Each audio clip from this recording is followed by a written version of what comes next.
Dr. Humphrey Osmond of Saskatchewan, Canada. During the late 40s and early 50s, his experiments with mescaline gained wide attention. One of those closely following Osmond's work is the celebrated author of Brave New World, Aldous Huxley. Although nearly blind, Huxley compensates for this handicap with his extraordinary intelligence. His life seems dedicated to a continuous quest for knowledge. And he was considered by European intellectuals probably the brightest young literary man of his generation in any of the Western countries.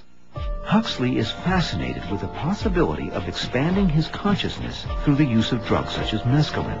He has studied cultures whose members ingest plants with hallucinogenic properties to stimulate godlike visions.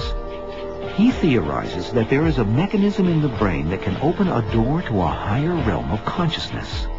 Humphrey Osmond is stunned when Huxley volunteers to be a guinea pig in his mescaline experiments.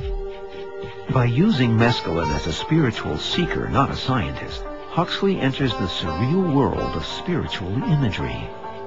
Everything he looked at was transfigured. When he looked at plants, he could just see them, rather like Albert Hofmann before him, bursting with life, bursting with color.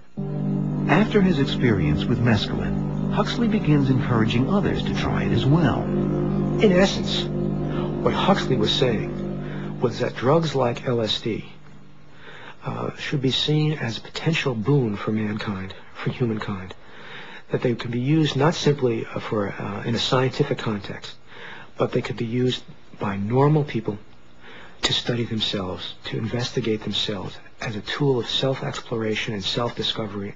Huxley writes a book about the experience in 1954. It is titled The Doors of Perception, after the observation by poet William Blake that if the doors of perception were cleansed, everything will appear to man as it is, infinite.